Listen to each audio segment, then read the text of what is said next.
જય કિસાન મિત્રો, આજે 31 ડિસેમ્બર 2025 દિવસ હું અને આપણા સૌના લોકપ્રિય યુવા નેતા, ખેડૂતોની લડાઈ લડતા જેઓ હજુ પણ જેલમાં છે એવા પ્રવીણભાઈ રામના પિતાશ્રી ભોજાભાઈ, અન્ય પરિવારના સભ્યો આજે બધા અમે ભેગા મળી રાજકોટ જેલ ખાતે પ્રવીણભાઈ રામના જન્મદિવસ નિમિત્તે તેમને વાત કરી, રૂબરૂ મળી, એમને શુભેચ્છા પાઠવી, એમના ખબર અંતર, સ્વાસ્થ્ય પૂછવા માટે આવ્યા હતા. શરૂઆતમાં અમે અહીંયા મેઇન ગેટ ઉપર ફોર્મ ભર્યું, બધી વિગત આપી, તો અમને મેઇન ગેટથી જવા દીધા, ફોર્મ ભરી લીધું, સ્વીકારી લીધું, અમને વેઇટિંગમાં બેસાડ્યા અને ત્યાર પછી જયારે વારો આવવાનું નક્કી થયું ત્યારે અંદરના અધિકારી એવું કીધું કે ગોપાલ ઇટાલિયાને મળવા દેવામાં નહીં આવે અથવા તો તમને બધાને મળવા દેવામાં નહીં આવે જો તમે ગોપાલનો આગ્રહ રાખશો તો.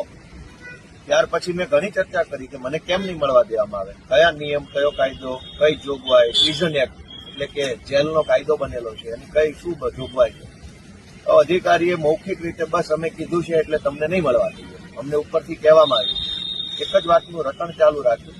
મેં ઘણી બધી વિનંતી કરી, રજૂઆત કરી કે કોઈ નીતિ નિયમ પ્રમાણે હોય તો કઈ વાંધો નથી, પણ હવે મારી વાત માન્યા નહીં. ત્યારબાદ મેં એવું કીધું કે હું વકીલ તરીકે મળવા માંગુ છું. તેમણે કીધું કે તમે નહીં મળી શકો એ તો અમે નક્કી કરશું કયા વકીલ મળશે.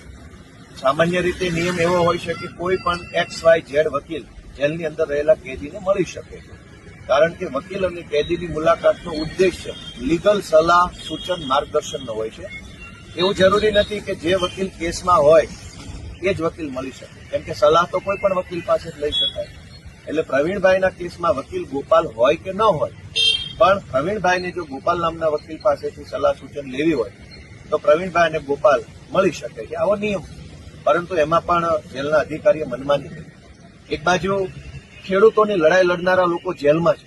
જૂનાગઢ જિલ્લા આમ આદમી પાર્ટીના પ્રમુખ હરેશભાઈ સાવલિયા અત્યારે ખેડૂતોની લડાઈ લડતા હતા તો એમના ઉપર ખોટી એટ્રોસિટી અને છેડતીની ફરિયાદ કરી જેલમાં પૂર્યા. પ્રવીણભાઈ રામ અત્યારે જેલમાં છે, રાજુભાઈ કરપડા જેલમાં છે, પણ ગુજરાતને ડ્રગ્સ વેચી અને બરબાદ કરનારા લોકો અત્યારે મહેલમાં છે, મજામાં છે, ખુશ છે. દારૂ વેચનારા, શિક્ષણ વેચનારા, આરોગ્ય વેચનારા, હલકી કક્ષાની દવા વેચનારા, કૌભાંડ કરનારા બધા જ લોકો બિંદાસ ફરે છે, પણ ખેડૂતોની લડાઈ લડનારા લોકો જેલમાં છે.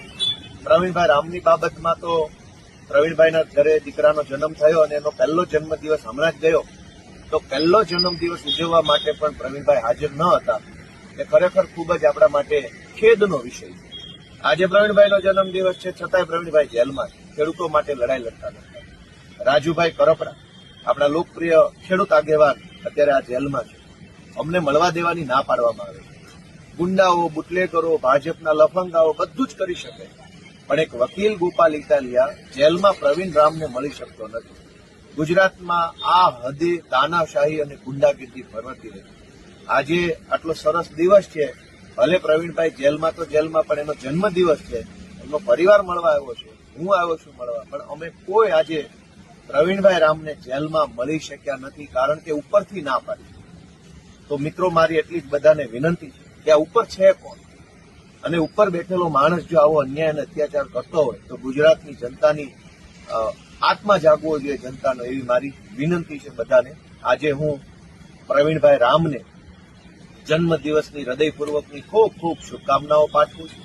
અને આ જેલમાં રહેલા પ્રવીણભાઈ રામ, રાજુભાઈ કરપડા, રમેશભાઈ મેર સહિત જે કંઈ ખેડૂત આગેવાનો છે એમને ભગવાન ખૂબ બળ આપે, ખૂબ શક્તિ આપે અને માતાજી એમની લડાઈને સફળ બનાવે એવી પ્રાર્થના કરું છું. અને એમની સાથે અમે ખભે ખભો મિલાવી અને સમગ્ર આમ આદમી પાર્ટી એમની સાથે છે એવી હું આજે ખાતરી આપું છું. સૌને મારા નમસ્કાર. જય કિસાન.